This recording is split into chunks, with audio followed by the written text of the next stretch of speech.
What's happening, every people? We are here live with the Mad Poet. Thank you for coming.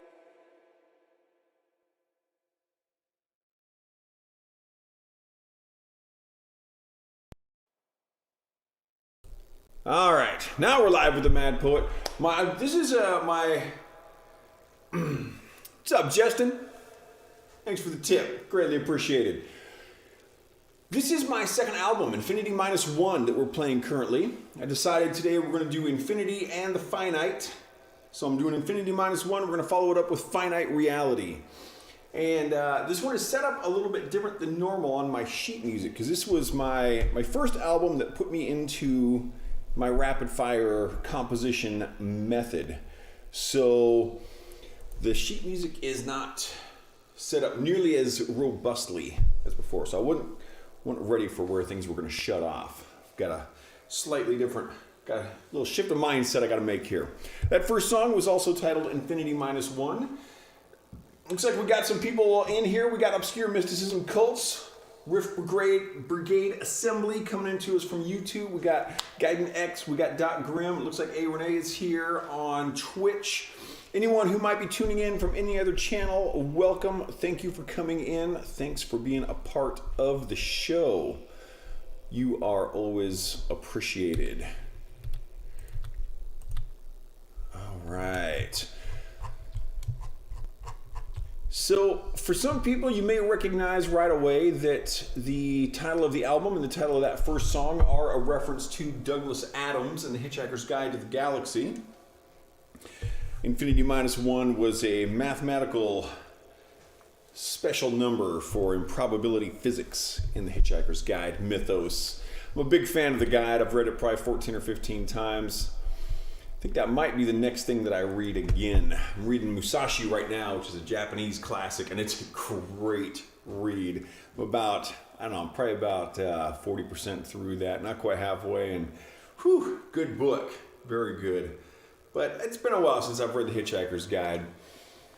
I have quite a few Hitchhiker's Guide references in my music. That is fairly common.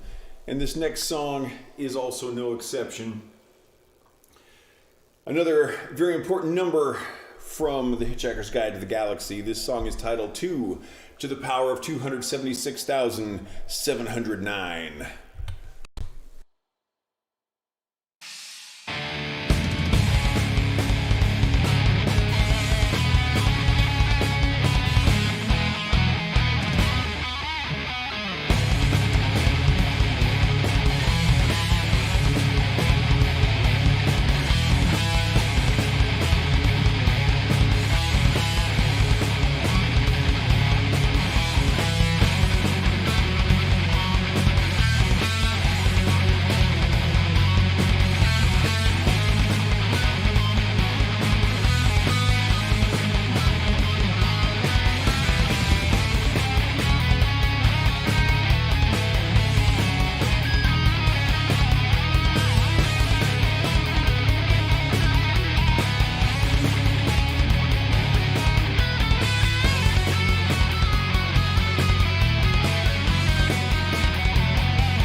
So we're moving on along. Let's see if I can catch this. Okay, stop everything at the right time so the lights don't go off and sound shut down.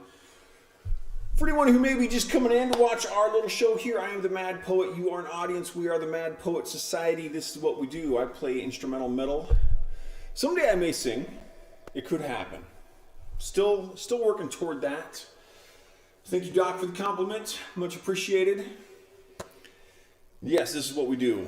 We play guitar. Sometimes I read poems. Not very often, but it does happen on occasion. I am the Mad Poet. So, Moore. Welcome, Mr. and or Mrs. Moore. Nice to see you. Thank you very much. Greatly appreciated. Doc is feeling creative on his day off. So I see that Renee is out here. As a lot of people know, on every album that I do, I dedicate at least one song to someone. And this album actually has two song dedications on it. They are the next two in a row. And these songs both are a reference to one of our favorite shows. Oh, Therese is here. Welcome, Therese. Thanks for coming in. Got a nice little crowd happening here today. Thank you all for being here. And whether you are active in chat or not, you are appreciated just for being here and doing what you do. So yes, we have two references on these next song titles to one of our favorite shows, Red Dwarf. Yes. And there's an interesting thing that happens here. I don't know what the difference is. And some people put emotes on. I see the emotes in my chat because I look at a different chat than most of you guys do. And Guiding X Gaming just put up, well, all I see is the words good vibes, elbow cough, wash hands. So I don't know what the actual, and then it's also funny because I kind of see all of my whole chat is on like a kind of a navy blue background.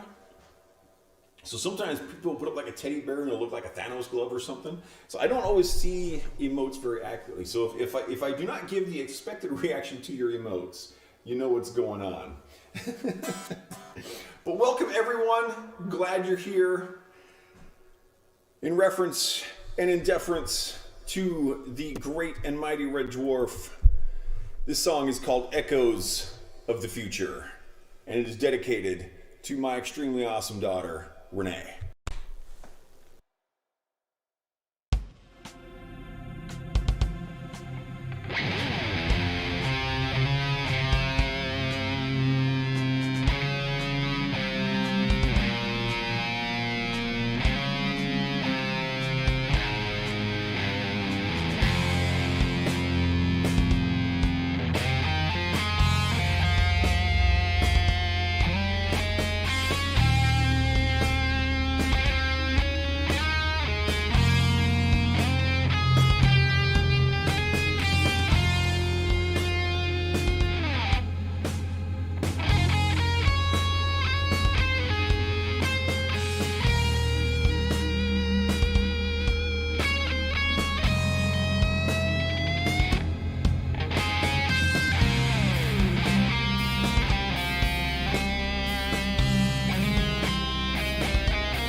to the awesome.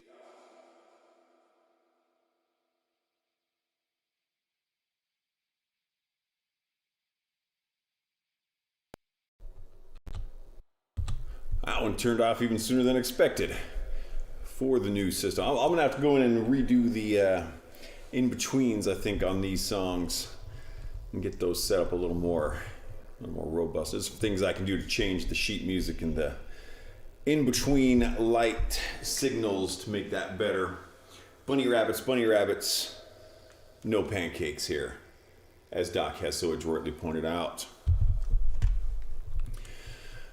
All right, so this next one is also a dedication. I figured since my first album went out in 2004, Doc, in fact, was one of the drummers on that.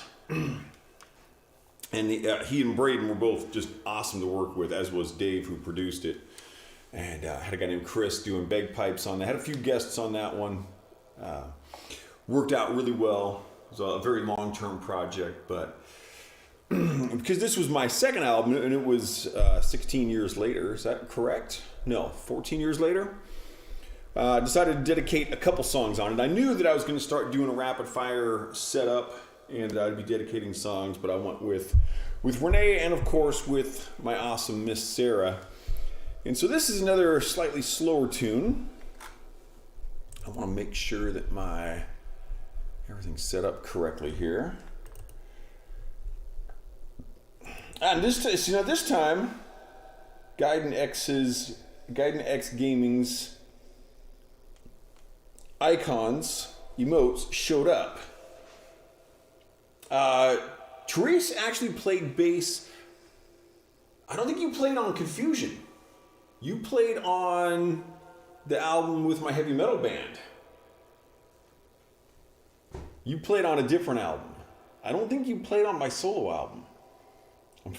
I could be wrong about that. It's been a very long time ago.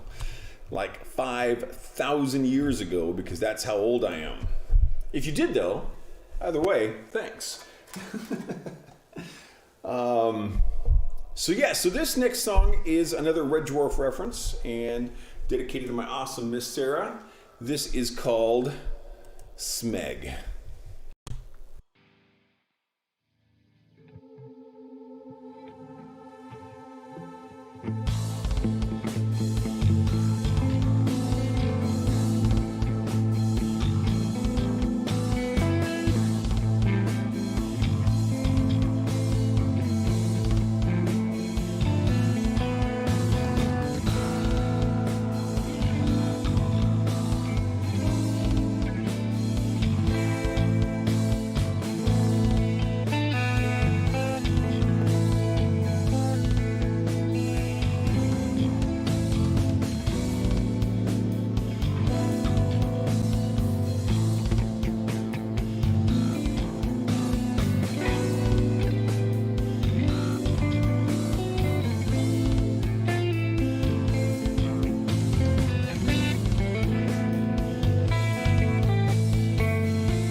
Dude. Okay, let's see if I got the stop correct. I did. I stopped it correctly this time. Yeah, Teresa's been in the military for, I think, close to retirement now, aren't you? You should be getting fairly close. You've been in the military for a long freaking time. Long time. Most of the time I've known you, really. Don't actually see it very much. Well, I don't see anybody very much these days because now that I'm living over in Eastern Washington, and I pretty much refuse to travel back to the west side because that involves a lot of driving that I don't feel like doing. Yeah, I pretty much see people through this. Well, if they see me, I talk to them, and sometimes on video chat, and that's about it. Peter, thank you. All right. So, it's really interesting too, talking about my first album versus this album. Where the next album we're going to play in this show today is my 60th album called Finite Reality. And it's just such a drastic difference in how all of these occurred. Confusion, the album that Doc and Therese are on, my very first album back in 2004, that was a project recorded up at Riverside Studios in Granite Falls, Washington. And I was in the studio for like 6 years on that, kind of on and off with scheduling problems and just all kinds of, just difficulties surrounding it. And then Infinity -1, this album, my second album, was recorded entirely in my own studio, and this was my first solo album that I'd recorded there. I'd recorded some other people and worked on other types of projects, some soundtrack work and things like that. But then this was my first solo album, and just a very, very different process, completely different equipment. And Therese has talked about, she would like to hear me play Confusion on here, and a few other people have expressed that as well, but it's just the equipment's not even compatible with what I'm currently using and the old tracks. It would be way too much to try to put that in place as a playable thing here. So I did have a disc. I probably still have this somewhere. There's a disc where certain tracks were taken out for me to play live. That was really set up more for an actual live in-person setting. And then even just, the difference between this Infinity -1 and my later albums, just the way that I had progressed with reference to my compositional style, my playing style, just even how I put stuff into my recording program, into my sheet music. Like this is very different. What I'm looking at on screen with my sheet music is very different than what I'm going to be looking at when I get to the next album, Finite Reality. And definitely much more robust in that case. On my first album, Confusion, most of the sheet music was never even written down in any format. It was just completely memorized. So like when Doc and I were working together, and the same is true of Braden, who was my other drummer, we had to work together for months so that these drummers could know everything that was going on in this, because it was all from memory. And it worked great.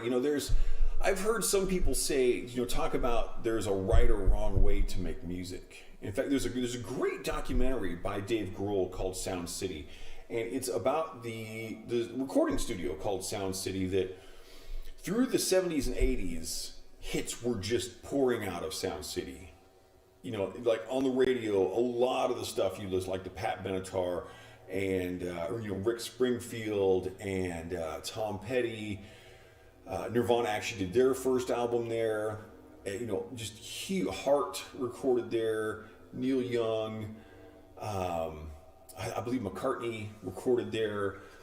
Just a massive number of huge hits came out of that studio. And so, he was basically, as that studio was shutting down, he was buying the very famous recording console, the mixing board from there, the Neve, which is, cool. And so, there were a lot of these people talking, and they were saying, the right way to make music is to go into the studio as a group of people and come up with something. And that is a great way to make music, but I don't agree that it's the way to make music. And that's where I kind of struggle a bit with the way people give thought to that. Like, this is the right way to do it. And, I would love to talk to someone like Dave Grohl. Because I believe he expressed that sentiment in that documentary. I know a few people did. And say, well, what about Johann Sebastian Bach? Arguably the greatest musical genius of all time. He did not sit down with the violin section. Oh, hey, what do you think about this? No, he wrote out the sheet music. And that's what people played. And the same is true of Beethoven, of Mozart, of Paganini, and a lot of other absolutely great composers. It was a proposition of, I'm going to write this down, and then people are going to play it. So I don't think there's just this one right way to make music. And I enjoy listening and playing to my old albums, like I'm doing now. And I also really enjoy my newer stuff. My newer stuff, in a lot of ways, is much easier for me to work with these days because of the way I've progressed. But it's an interesting journey through my musical life. Paul Warren coming into us from Facebook, listening while driving through Victorville, California.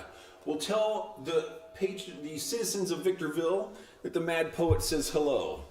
We are happy to have you here, Paul. I hope you're doing well, and I hope that you drive safely. Arrive pleasantly at your destination and enjoy your day. We do get the occasional Facebook listener. I am considering, so I've got two, the Facebook right now is just my personal Facebook, is all I'm streaming to. I am considering trying out, there's a small fee through the multi-streaming, it's called restream.io. There's a small fee for me to do my actual Mad Poet page on there. So I haven't done that yet, but I am considering trying that out and seeing where that leads to. I wonder if anyone's listening on any of our other channels. Looks like we might have someone on Nemo TV. Welcome from Nemo. And that's the only one that I think I can see if anyone's on, if they haven't actually chatted. So I don't see any chats. But if you're tuning in from any of the channels that I'm on, welcome. We are glad to have you here. And we should probably play a little music. I've just been yakking my brains out here talking about my music. So let's play some of that. We're going to pick it back up here. We've had a couple of slower pieces. Let's crank it up a bit. This one is called The Darkest Hour.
Doc says it's raining by the bucketful over in Western Washington. They have flood warnings.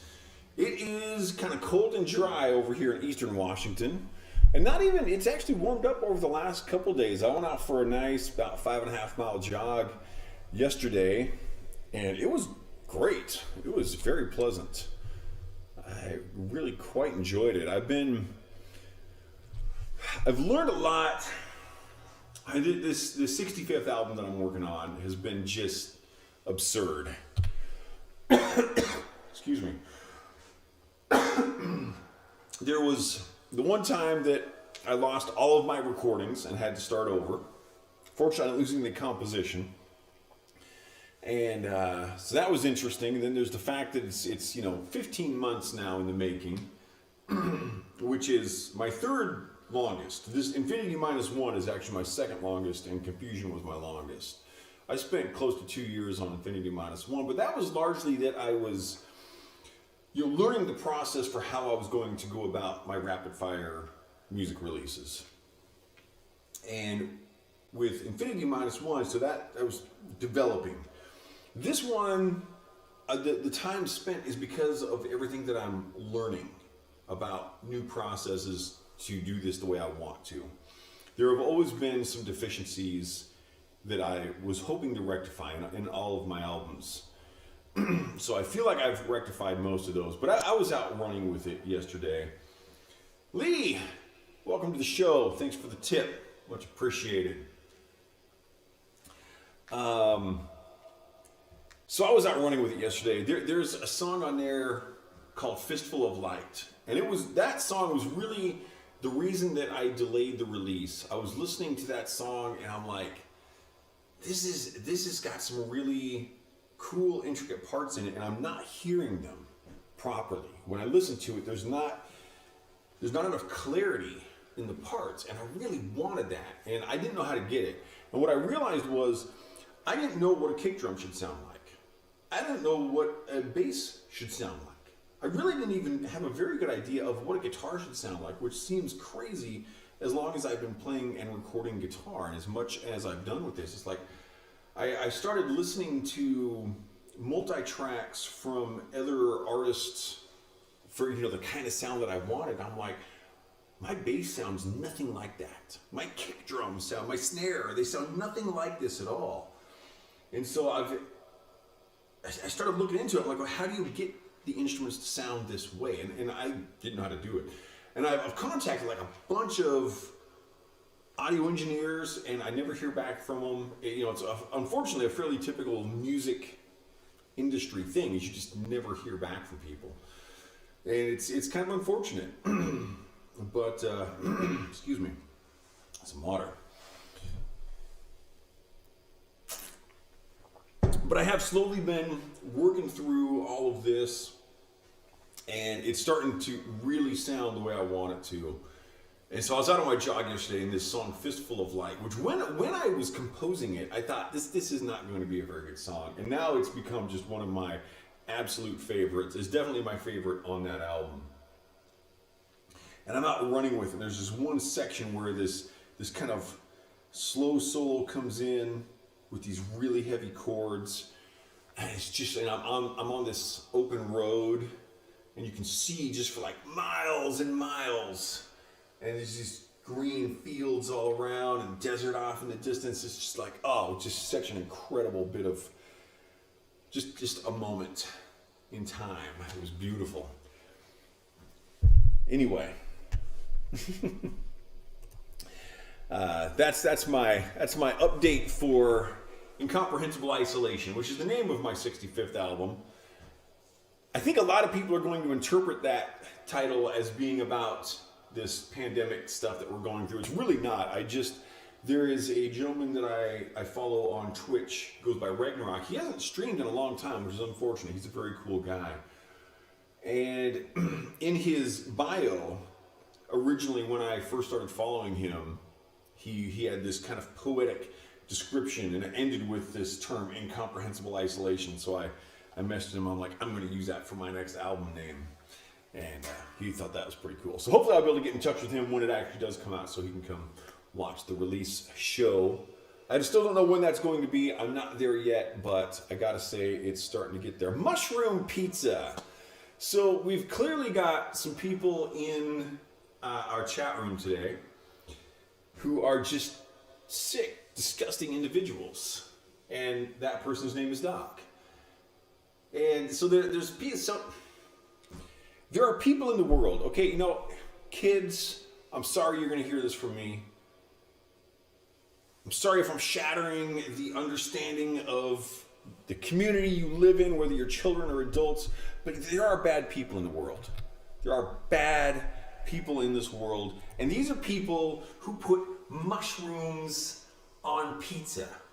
That's right, I know. It's like, what? I thought monsters weren't real. No, monsters are real, and that's how you know them.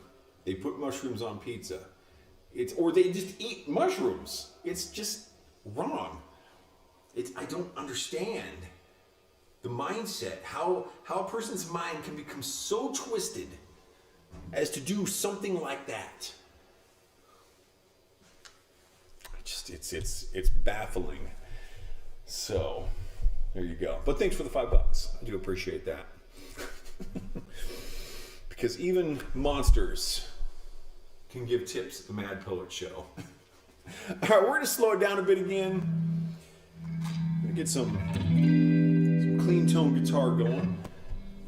And this, I just realized I should have let my buddy Dave know that I was going to be playing this song today. He really likes this one, and I did not let him know. So I guess he probably won't be hearing it. But this is called, people talk about, what happens in parallel universes. There's an identical me, but when we were 7.5 years old, we started wearing different types of socks, and now we have completely different lives. I'm not sure exactly how parallel universes happen to work, but I've always wondered, why do the universes have to be parallel? This song is called Perpendicular Universes.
A white hole? So what is it? Oh, Red Dwarf. We haven't had we used to have a crazy amount of Red Dwarf references in our shows, in our chats. It's been a little light lately, but it's always nice to have them back. I do love me some Red Dwarf. I need to watch that again too.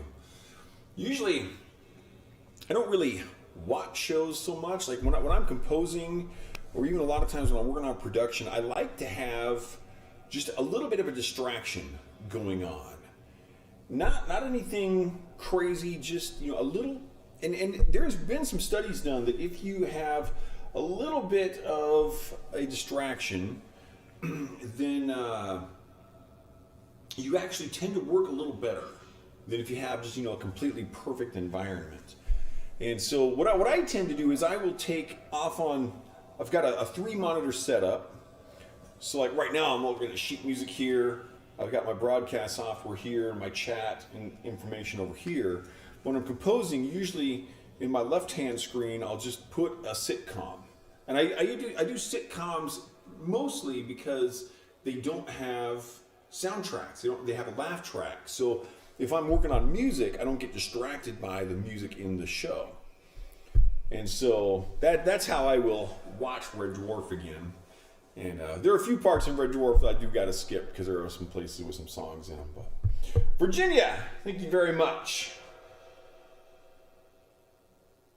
That one I got to think about for a moment. I'm not sure where you're going with it. I see. Oh, okay. That one took me a moment. All right. So anyway, Red Dwarf is awesome. But this next song title is not a reference to Red Dwarf or really any of the normal references we have. It is one of my better song titles, in my opinion. I guess it's kind of I've never actually seen the movie Fight Club or read the book, but it's really a reference to that. This song is titled, and we're picking it up again here a bit. This song is titled, "The First Rule of Tautology Club is the First Rule of Tautology Club."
This next song is also an interesting one for me because there came a point, a lot of times when I'm composing my music, I'll have an idea about what I want to do with a particular song. So I'll put a little note on just as I'm starting to compose an idea. This should be like, Iron Maiden-esque, or this should, have this kind of, jazzy feel here or something like that. And I don't remember what song it was, but I remember there came a time when I referenced my own music in that way. And it was a really weird thing. And I said, I put a little note on a piece of it. This should sound like Learning to Fall from Infinity Minus One. And I was like, I wrote it down like, that's weird. That's weird. I just referenced my own music as something that I should try to create. And yeah, it was just an interesting time. All right. So, another slower piece in B minor. This is called Learning to Fall.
I've got one of my lights going errant again. Let's correct this while we are available for it.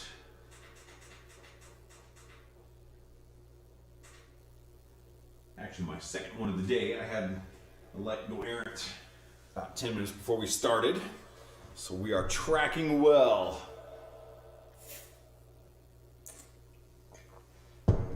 Oh, water's good.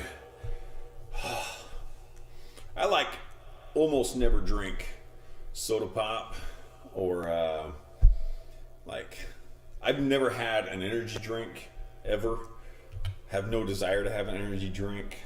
I drink decaf coffee. I'm like, water is just the way to go. I'm like the most boring person ever, and I kind of like it that way. For anyone who's just coming in, I'm the Mad Poet. You are an audience. We are the Mad Poet Society. Thank you for being here. If you're just watching, that's great. If you're just listening from your car or wherever, that's also great. If you wish to be active in chat, you are certainly welcome to, but it is never a requirement. Thank you very much to any of our new followers, our tippers. Thank you very much for being here in any way at all. So a lot of people talk about their prophetic dreams. Well, I had a dream about this person, and in my dream they broke their arm, and then in real life the next week they got a broken bone. It's a prophetic dream. You can probably hear by my tone of voice that I don't buy into the prophecy idea. I don't believe in supernatural. Don't believe in ghosts or gods, or demons, demonesses, male or female variants thereof.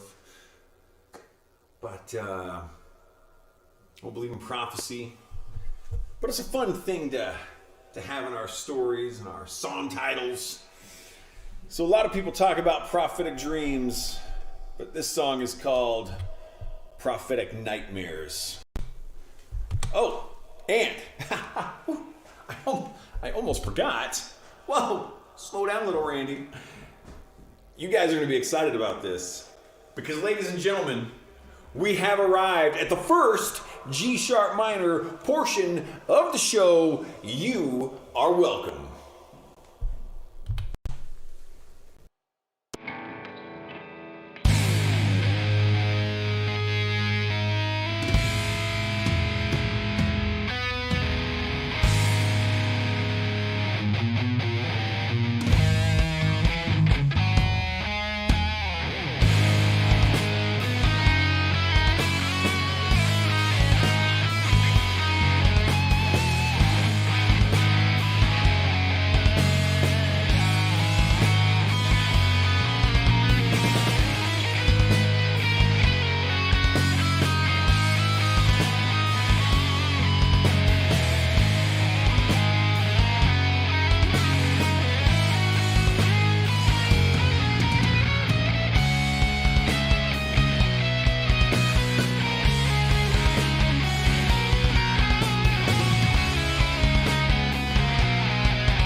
And that is Prophetic Nightmares. Welcome, Semitic. I'm not sure if I'm pronouncing your username correctly, but welcome to the chat. And yeah, Doc, thanks for moderating, letting him know what's going on, him or her. Cool. So, yeah, this is an Ibanez Saber, and it also thank you for the follow, much appreciated. So the Ibanez Saber is kind of a cool story, and the way I'm relaying it is probably not exactly what happened, but my understanding of it is that the powers that be at Ibanez Guitars went to the engineers and said, hey, we want you to make a guitar out of mahogany, but make it so it's not heavy. Now, mahogany is known as a fairly dense, heavy wood. And for example, Les Paul guitars are infamously made out of mahogany, and they're known for being back-breaking guitars. So the engineers were like, excuse us, mahogady's heavy. And the other people were like, you're engineers, go to town. So they came up with this great design where the edges are quite small. So they basically shaved off, they shaped the guitar so it's got this nice thin edge, and then it's nice and thick in the middle, so you still get the wood, resonating correctly and everything. And they're very, very comfortable. Very comfortable guitars. They have a standard 25.5-inch scale length. I'm a fan of Ibanez guitars in general. I've played a lot of Ibanez guitars. I've been very happy with. And you're looking for a new guitar. That's great. The Saber is a great way to go. I have two of them actually. This one right here is also an Ibanez Saber. And I picked that one up for like $50 used from a buddy of mine. Had no pickups in it, so it's kind of a project guitar. It was a little bit beat up. I've got the neck. I've got some heavy gauge strings on there, kind of reshaping the neck right now, and it's been working out pretty well. It was slightly tweaked, but they're a great guitar, and I'm really happy with it. This one in particular. A lot of the Sabers are just mahogany, and it doesn't show up great on camera, but this has got a really nice kind of a flame green maple top. And yeah, this is, I think this is my only electric guitar that still has the factory pickups in them. I think my white one has the bridge pickup is still the factory pickup, and it's a total piece of garbage. That pickup is terrible. These pickups are decent, so I've kept it. And I got this I picked this one up in the mid-90s, late 90s. I was looking for a Saber. I knew I wanted one. I'd wanted one for a long time, and I was calling around to music stores. I knew I didn't want one that was black or white or red. That was what I wanted. Drew, thank you very much. For the new people, that's Doc doing these silly tips, but they're always appreciated. So I was calling around to music stores. I'm like, hey, you got any Ibanez Sabers? Oh yeah, we got one. We got a gray one. We got a black one. Okay, thanks. And I'm calling around. I lived in Western Washington at the time. I'm calling for like 100. I even called over to Eastern Washington, where I now live. Couldn't find anything. I finally called this place in Federal Way, which is about probably a 2-hour one-way drive from where I was living at the time. And I just wondering if you guys got any Ibanez Sabers. Hey, we got a gray one, we got a black one, we got a flame green. I'm like, what time do you close? I'm on my way. I'll be there in a couple hours. So I went down, picked it up, and it's definitely become one of my main guitars. This does have a Floyd Rose tremolo style bridge on it, but I have inside back here, I've got a block of maple, so it does not work. I'm not a fan of the tremolos. I've never used them enough to justify the brutal pain that you go through to do adjustments on a guitar when you have a Floyd Rose on it. So personally, I blocked that up. I've got the similar style bridge in both the Charvel Fusion, which is the white one, and my black Ibanez Saber. So those are all blocked up. My Jackson Rhodes here, the slightly V-style guitar, that that has a stop tail bridge already, so I didn't have to. That one was kind of a fun story. I was playing with a heavy metal band when I got that, and I bring it into practice. We're playing with like cool guitar, but man, it just doesn't sound that good. It's like, and the stock pickups in that were just really weak. And I brought it back a few weeks later, and they're like, "What did you do to that guitar? That sounds amazing." And I'm like, I put some new pickups in it. Yeah, I put some DiMarzio deactivators in that one, which are awesome. So yeah, that one I do like. I'm kind of surprised I've never done custom electronics in this. That's something I typically do on just about every electric guitar I've ever owned. I've replaced the electronics. So yeah, great question. Thank you very much. And for anyone out there, if you're ever interested in asking questions about my equipment, about my playing, my musical history, my fancy haircut, you know, how I'm set up, anything at all, feel free to ask questions. I like answering them. That's, you know, part of what I enjoy doing here. And for those who might be just coming in, I am the Mad Poet. You are an audience. We are the Mad Poet Society. You may have heard that before. We play music. We talk about Red Dwarf. We joke around about stuff. We have a lot of fun. Today I'm playing 2 albums. I'm playing, this that we're playing right now is my second album, Infinity -1.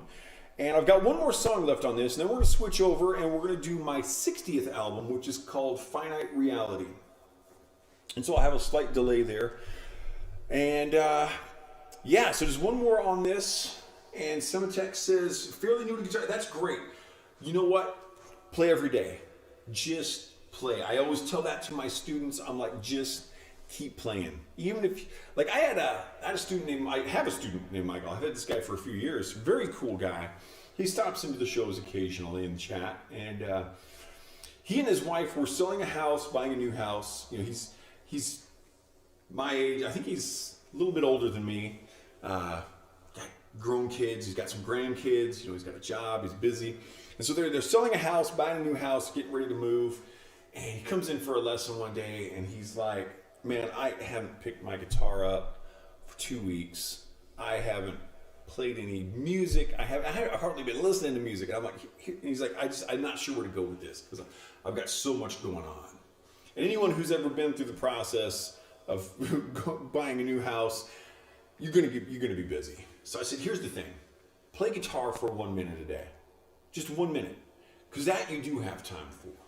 And that's not going to make you a great guitar player. Playing for a minute a day is not going to get you there, but what it's going to do is keep you in the habit. And that is very important. Keep yourself in that habit. Do it every day, even if it's just strumming a few chords, playing a scale or two. Do just a little bit and keep yourself in that habit. And he did that. And then, of course, once he got into the new house, they got settled, it was very easy. When he had a little more time, he was already picking the guitar up every day, so he just played a little longer and got right back into the groove of things. So that's the biggest thing. Cool. Oh, you know, and learning scales. Learning scales is great. The pentatonic scale and its derivatives, the various positions of the pentatonic, the major and minor versions of the pentatonic are all very good to start with. And then moving into your scales and your modes and understanding that, and eventually learning how those scales and modes turn into chords, which are known as triads in music theory. That's going to be huge for you. So that's also very awesome. And it's true, as Doc points out, more importantly, the octopus says, yeah. So there we are. So what we do. All right, so let's play this last song, and then we're going to have a little break. You're going to lose my audio for a moment while I switch to the new album. And then we're going to rock it with Finite Reality, which I think is the album I've played more than any other on my streams. And so we're just going to keep adding to that number. Let's go ahead and play this last song, song number 10 on album number 2 is called 1,000 Fears.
All right, so still getting accustomed to the changeover of albums. So let's start getting the screens up here that I need, removing the screens that I should not have. And thank you for the compliments, everybody, for the emojis and the chats. That was very moist. You are absolutely correct. I'm actually starting to sweat a little bit. So that is an accurate, in fact, statement. Okay, so you're going to lose my audio for a moment, and then I'm going to be back with Finite Reality. You have just been listening to Infinity Minus One, and we'll be back in just a moment.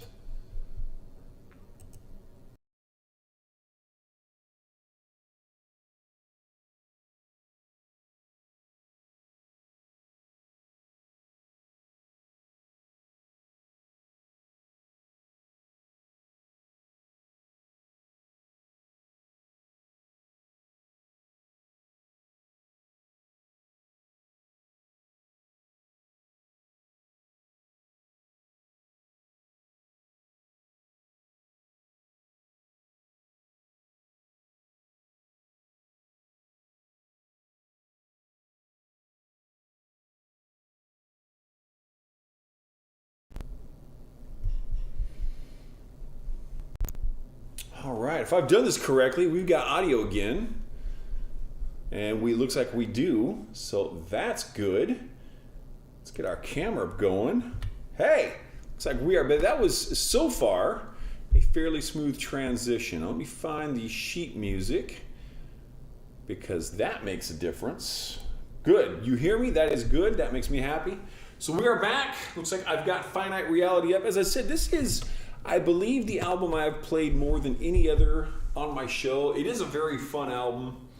And as I was talking earlier, it just stands in a very stark contrast stylistically to what you just heard a moment ago. Renee, thanks so much for coming in. Might be able to catch a second album tonight. Sounds good. Love you too. Have a great day. My daughter is an angel not just because she's my daughter, because also she has chosen to spend her life in the pursuit of pizza. Because that is what makes life awesome. Okay, so what was I just talking about this album here? I don't remember what I was saying. It would just basically it's very, very different for me. I don't know how different it sounds to you guys, which is always kind of an interesting aspect of this. I don't know how much other people may or may not pick up on the nuances of what I see in my music. But let's play some of this. This album is called Finite Reality. It is my 60th album. And this first song is called The First Funeral.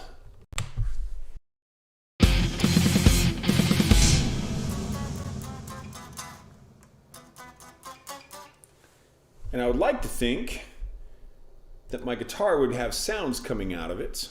So let's see what I got wrong here. Oh, I know what happened. I need to switch to the correct input for my wireless system.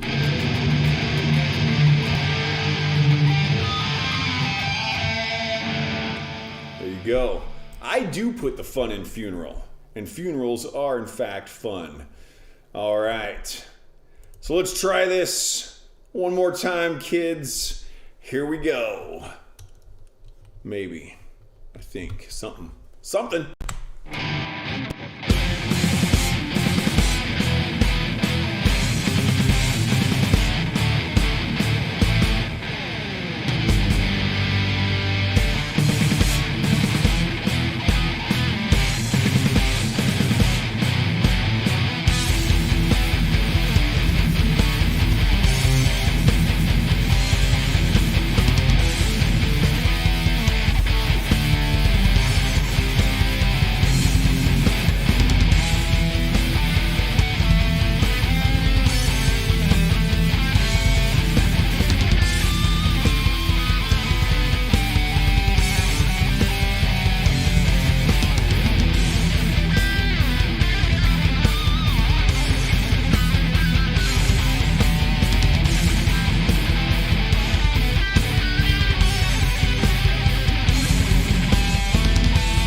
Now this sheet music, this is set up the way I'm normally accustomed to seeing it, so this makes it a little more tenable for me here. I know exactly what's going on. Back in my realm, playing the older albums is always kind of weird. It's also interesting that I refer to them as older albums, even though like Infinity Minus One came out 3 years ago. So for most bands, that's really not a terribly old album, but that's, for me, it's 59 albums ago, so it's like, that's ancient. I started to suspect my sixth string was out of tune in that song, and it is.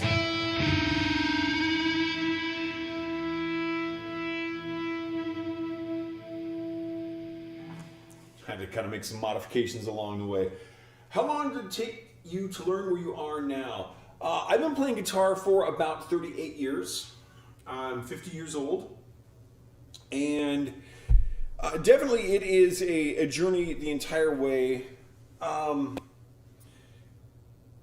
I think one of the better ways to think about it is not in like how many months or weeks or years it will take, but it's better to think about your learning journey as how many hours do you need to put in. At this point, I would give a rough estimate of having played guitar for probably around 35,000 hours.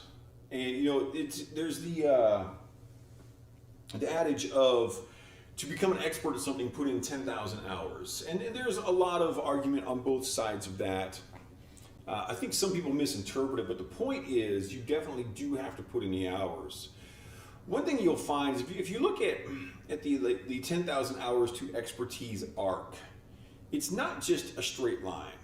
And right at the beginning, you're going to learn a lot, and you're going to make very significant progress. So once you've put in, say, 500 hours, you're going to be playing very well. So if you play for 2 hours a day, that will take you less than a year, and you're going to be playing very well. It's the people that don't put in the hours that don't accomplish their goals. And that I think is a very important aspect of learning anything. I know a lot of people who have set out to learn a new language, to write a book, to learn to do fine art painting or drawing, or they want to create poems, or they want to run a marathon or whatever it is. And they don't take the actual steps. I think that's the biggest thing, is you just have to take the steps. What, you know, as a music teacher, what I hope to have happen with my students is I want to find that thing that excites them so much that they just can't put the guitar down. And I know there was a time I have not had a hard life. So I'm not going to do the thing that a lot of celebrities have done and kind of pretend that they are a rags to riches story. I by no means have a lot of money, but I have never had a hard life. I've had a very, very nice life. And so like shortly after I got out of the military, I was living in my parents' basement, and I had no calls on my time. I didn't have a job. I had money coming in from unemployment. I was doing the bare minimum to basically make sure I couldn't find a job and keep unemployment coming in, and it was very good. It was very pleasant. And I was just sitting there playing guitar for like 6-8 hours a day, and I was taking lessons twice a week from Kevin, who's a teacher and a friend of mine to this day. I've known him for over 30 years. So that's kind of my journey, and like I said, that's what I hope as a music teacher, as a musician, that's helping anyone in any way, is to have them find that thing that just lights them on fire, and they just play and play and play. Definitely, if you're just getting started on your journey, don't think that you need to play for 2 hours or 4 hours or something a day. You definitely do not want to play to the point that you get a repetitive motion injury. You know, if your hands are getting tired, take a break, go for a walk, come back to it later. You'd be better off playing 15 minutes 4 times a day than an hour straight through. And then, you know, I'm the kind of, when I'm not doing a show, I've just got a guitar sitting on each side of my desk, and right here where I'm standing, my desk is here, and you know, this is where I work on my music. It's where I give my lessons, and pretty much most of what I do is done right here. And I've usually got an electric guitar sitting on this side, classical guitars sitting on this side, and I'll just pick them up and play scales and just throughout the day here and there, and just put in time. How long did it take you to discover your present location? Well, geographically, you know, it's pretty easy. Here I am. My present location is.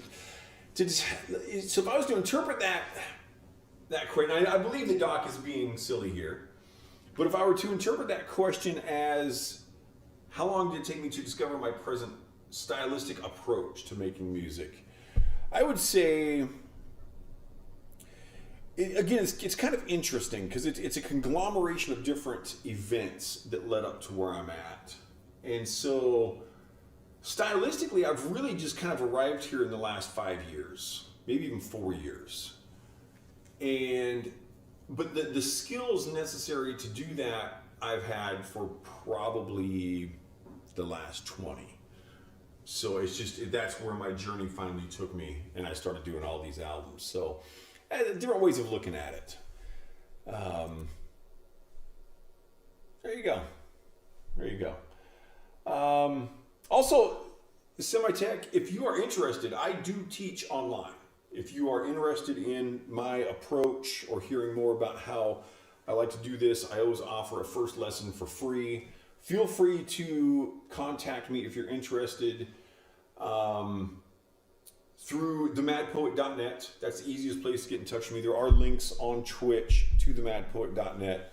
And if you have any questions, certainly ask through the chat here. But if you want something more in depth, I'm always happy to, bring new people on. So, all right, let's play a little more music. So this one is kind of, I feel like I need to say something about this.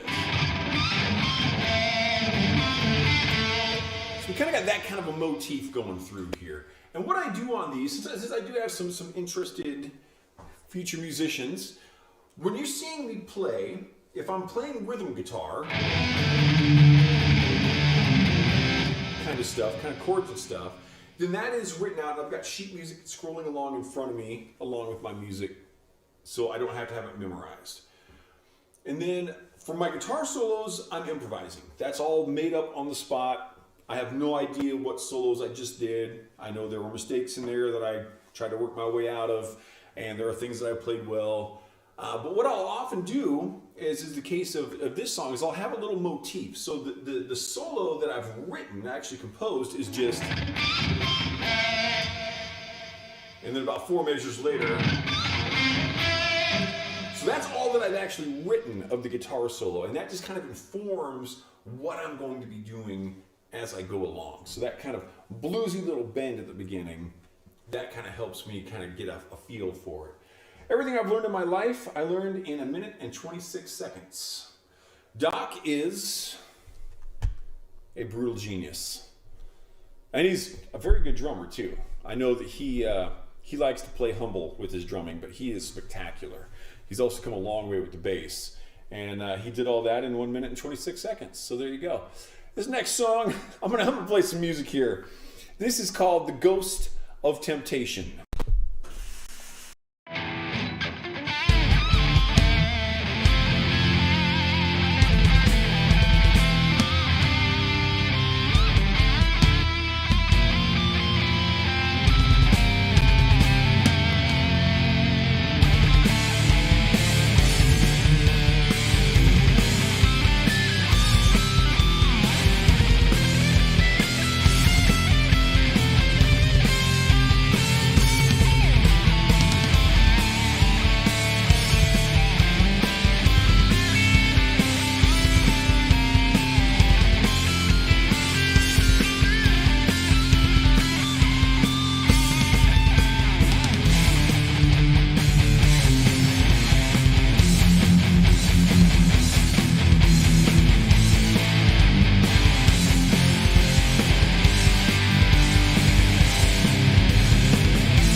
Got my third errant light of the day. Oh, let me rectify that.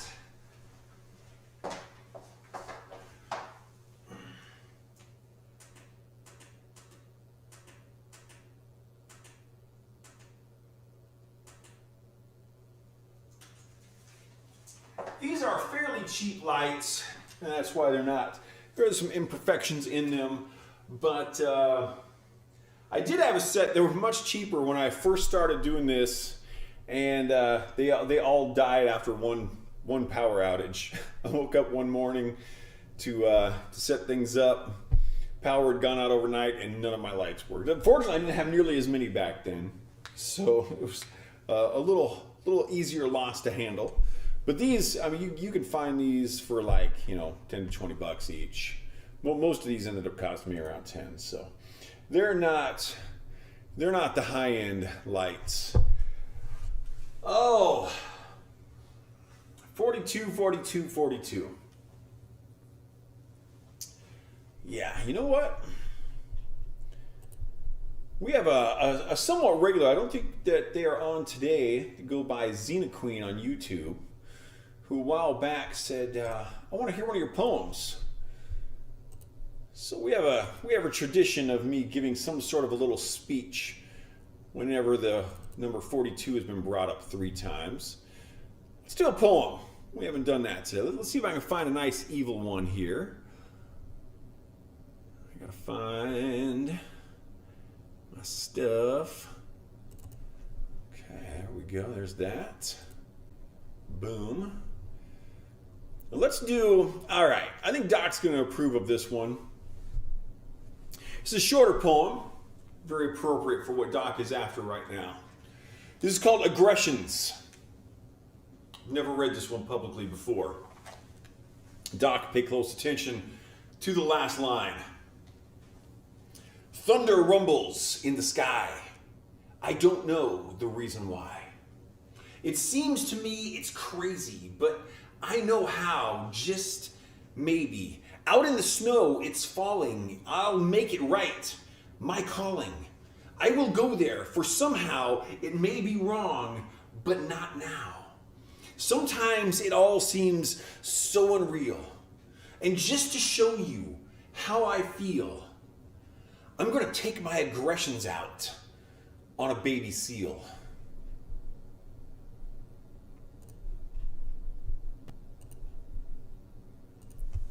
This next song is called 6 Hours Ago.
like Doc found a new octopus icon as well.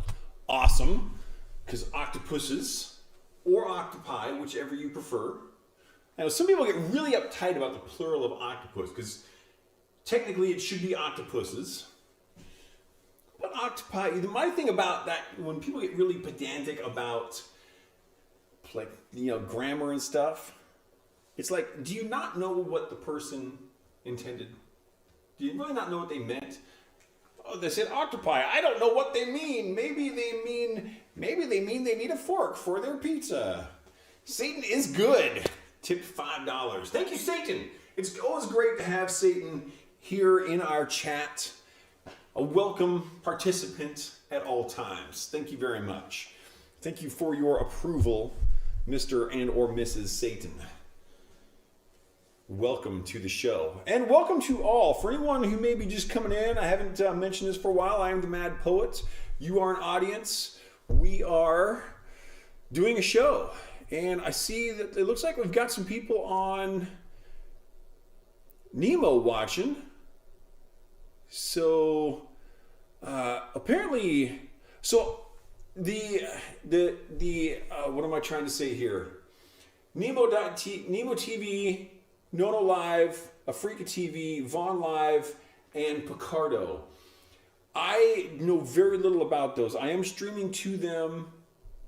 I'm just seeing something on Nemo here that streamer didn't participate. Like someone may have claimed something. I'm not sure how that works. I'm actually streaming to 11 different websites right now. The 5 I just mentioned, plus VK, DLive, Trovo, Facebook, Twitch and YouTube are the main ones that I go to.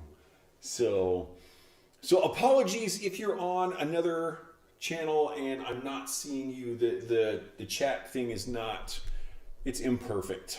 So, but no matter where you're coming into us from, we definitely do appreciate you being a part of our show. This is all of us. I once read a little thing about performing, and it said an amateur performer gets on stage and thinks, "Here I am." A professional gets on stage and thinks, "There you are." And I thought about that when I did. I'm like, I never really thought about it like that, because I kind of think about us, we're kind of in this together. Whether that's, I haven't played in person for a long time, living out here in the middle of nowhere. For me, it's really not even the pandemic thing. It's just that we live in a freaking desert. There's, I live in this teeny little town. There's not a lot of performance opportunity going on out in these small towns where we live. But when I have had in-person crowds, that's great. But I've always thought of it as kind of like a team. Nemo, no, not like the fish. Nemo. Let me pull this up to make sure I've got it right. It is NIMO.TV, Nemo TV. And now I just accidentally turned that on. So let me mute that tab. Oh, I'm gonna have to shut some things down here. So I don't want extra sounds coming through to anything. So yeah, NIMO.TV. I'm also on Nono Live, which is NONOLIVE.com. Africa.tv is AFREECA TV.com. And then Vaughn Live, how does that one work? VAUGHN.live. And I'm also on Picarto, which is PICARTO.tv. So I'm streaming to all of those. I know that there have been a few times that I've missed people's chat messages on there, and it sucks. That I'd like to all be a little easier to see. I need to see if there's a way I can make a better chat interface through my broadcast software. I don't know if there is or not. So there you go. That's the channels I stream. Like I said, I am probably going to try out streaming to the band page for the Mad Poet. Band page, it's me. But there is a small cost associated with that. So I'll have to look into that a little more. Doc Grimm liked snouts, and I can also quantify, at least up until the last time that he and I have spoken about it, Doc likes cheese. I cannot say for sure that Doc still likes cheese. He has neither verified nor de-verified this for me. But as of the last I knew, Doc likes cheese. I will also state categorically, I like cheese. Most people do because cheese is freaking awesome. And when this show's over, I'm going to have some cheese. Because I'm going to have a slice of pizza. Because that's what I do. All right. We're getting into some C-sharp minor here, which means we're just one note away from being G-sharp minor, but we're not there yet because we do have 2 G-sharp minor show sections today because that's exciting. This is a nice upbeat little piece. It's called On the Run.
this is a very appropriate place to have arrived to. Hopefully, Semi-Tech is still there, or anyone else who's interested in the music theory aspect of what musicians do.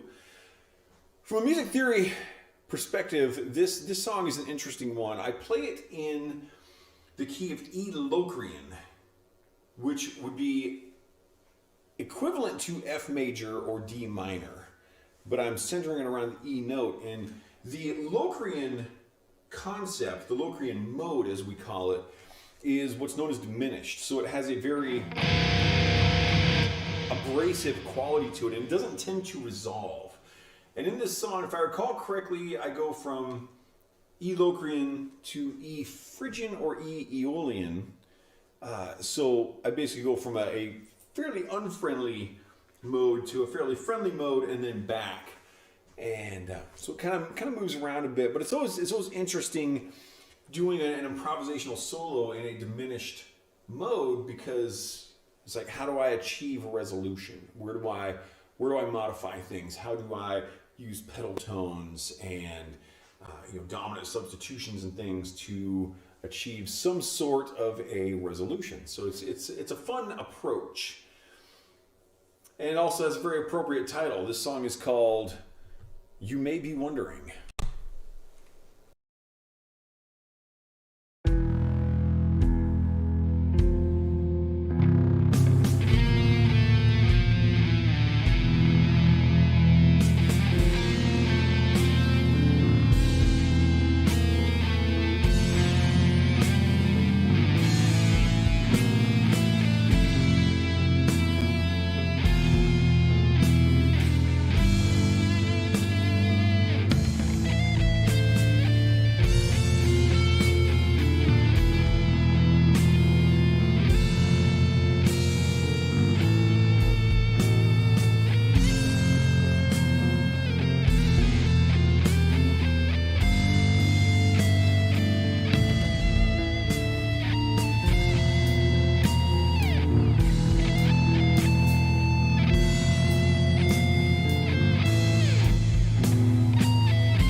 Okay. So this next piece, Shadow's Embrace. Another nice light song. This one needs to be spoken about a little bit, just because of the nature of two things that occur with this. So, as I spoke about in my last, well, a few things really. When I was playing earlier on Infinity -1, I talked about, that every album I have a song dedicated to someone. Sometimes more than one song. This song is dedicated, this is one of the ones that's dedicated posthumously to my Grandma Marie, who was just a great gal. I was very close with 3 of my 4 grandparents. My grandfather on my mother's side died when I was quite young, so I didn't know him as well. But Grandma Marie, she was an awesome grandmother. She was the stereotype of a grandmother. Short, portly, cookies all the time. She is the stereotypical grandmother, and she was great. So this song is going out to her, but also I equally think of my friend Susan with this song, because Susan is a longtime friend and student of mine, and she is a composer. She takes lessons specifically for composition. We work on guitar a little bit every once in a while, but that's very secondary for her. She composes a lot of music, and when I released this, I think it might have been the same day or the next day, she asked if I would be okay with it if she did a derivative work of this and work it up with her version. And I was like, of course, yes, go right ahead. You totally have my permission for that. And she did. So she made this choral version of it, and it's extremely cool. And I remember the first time, I've never heard it done by an actual choir. I don't think it has been, because this is all during pandemic stuff. But I heard her electronic version of it, and it was just like minutes before I went live that I heard this. And I was going to play this album that night, and then I heard her cover of it, and I was just like breaking out in a cold sweat. It was just so cool. Just the fact that someone likes my work enough that they would do that. That's awesome. So that's it's just worth talking about. And DustyGuitarMusic.com, I believe, is her website. And she's an interesting composer. One thing I've said about her is that her gravestone should say, she wrote weird music and she wrote it well. And she was very happy with that quote. Also, this is in B flat minor. Playing in standard tuning as I do, B flat minor has no open strings available. So a lot of times if you're playing like an E minor, A minor, or B minor, or most of the other keys, you're gonna have an open string somewhere you can fall back on, or if you accidentally hit an open string, it's not gonna stand out. With B flat minor, it's like taking every last bit of the safety net away. So it's very fun. Anytime you play in different keys, you have to think differently about how you approach your music on the guitar, particularly in an improvisational setting. This is a nice light piece. This is called The Shadow's Embrace.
That's a pleasant piece.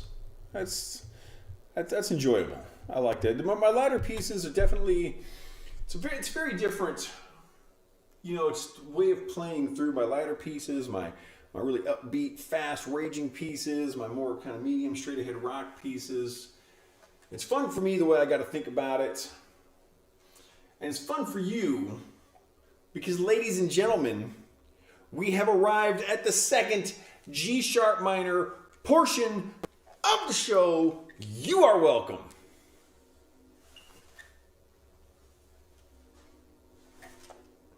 All right, let me get some more water.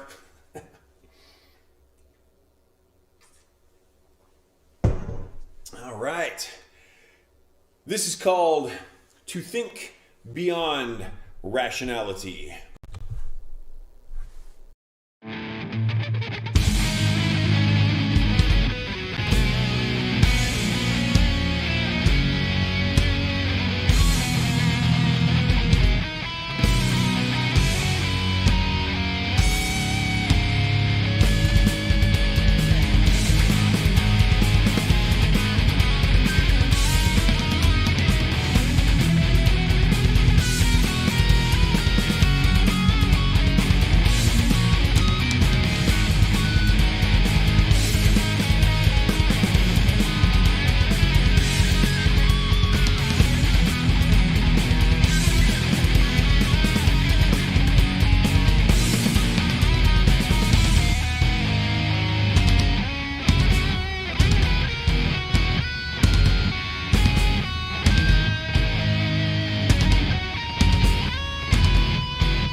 coming up here? Got through both of our G sharp minor portions of our show. That's always awesome. I don't think I've got anything crazy to say about what's coming up here. How many songs are on this album? You'd think I would know that, but you'd be wrong. We've got 10 on this album. So, moving on to song number 8 here. Thank you very much, Doc. Greatly appreciated. Anyone who's out there, thanks for watching, thanks for listening, thanks for smelling. You are appreciated. Let's go ahead and play. Let's just keep on rocking here. This next piece is called Thought Is All I Am.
trying to interpret what Doc's got here. Oh, I love my cat. I spayed my cat. I spayed my cat. My cat is dead. It's a beautiful poem, man. It's kind of a picture poem in emojis. An emoji poem. Okay.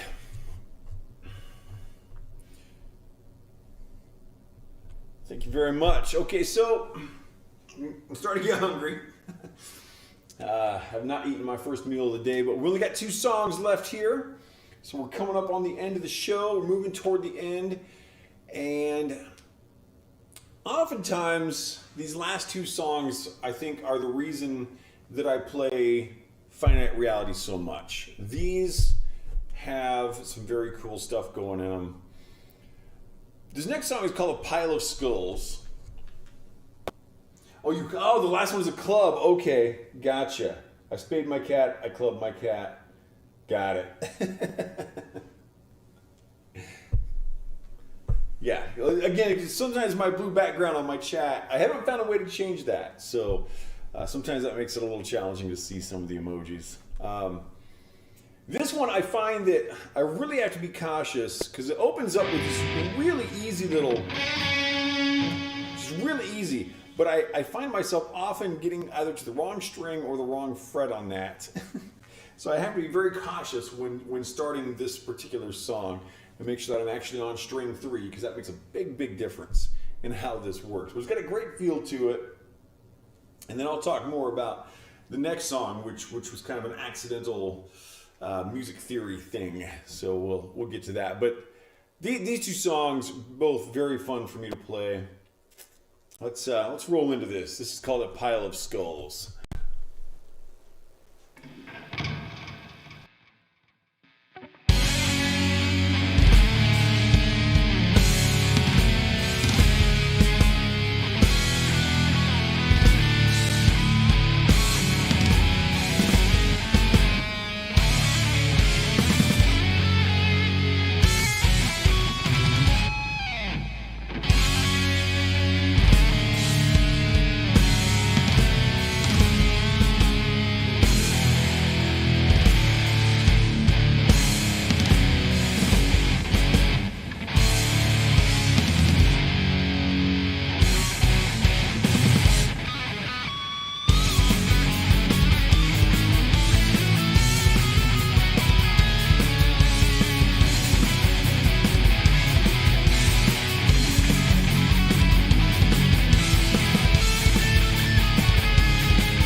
All right, so we're moving on to the last song of the early set here.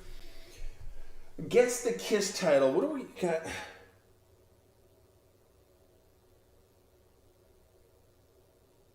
Oh, look it up.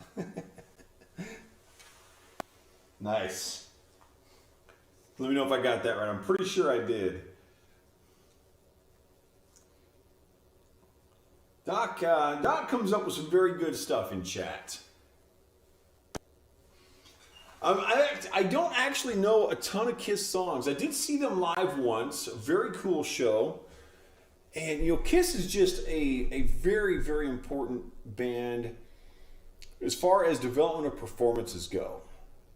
They were not necessarily, you know, a super technical, you know, progressive band or anything. Their music was not hard to play, but they definitely took shows to a new height. They were among those early bands that took shows and touring and performance in general to a new level. Very, very cool what they did. I actually saw them. It was with Anthrax was leading in for them, which was also love Anthrax. Great stuff. It was very cool to see both of those bands. Game Next Gaming, thank you very much. I'm glad you're still here. So we got one more song on this show, and this one is an interesting one from a music theory perspective because I started writing this, and I was approaching it as if I was writing in E minor. And so I started using an E harmonic minor, which is just, you're changing one note.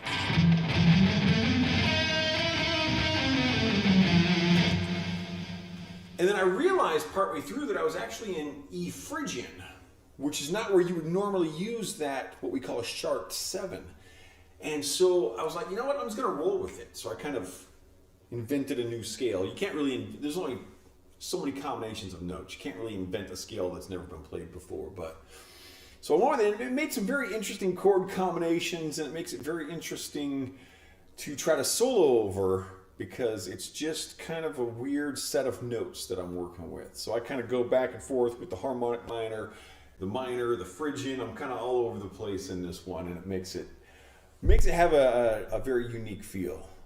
This last song of the early set is called Before Eternity, and I will see you on the other side.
that is what we've got for the early show today. I'm going to be back in about 5 hours. Yeah, 5 hours, 8 o'clock p.m. Pacific time, playing the exact same albums with completely different purple shirts and different improvisational solos. I hope you can make it back. Thank you very much, everyone, for coming in today. I have had a great time. Hopefully you have enjoyed the show as well. I am the Mad Poet. You are an audience. This is a show. We are the Mad Poet Society. It is time for me to eat some pizza. Thank you very much to my new followers. Thank you very much to the tippers and everyone for coming in, watching, listening, and smelling the show. I will see you again soon.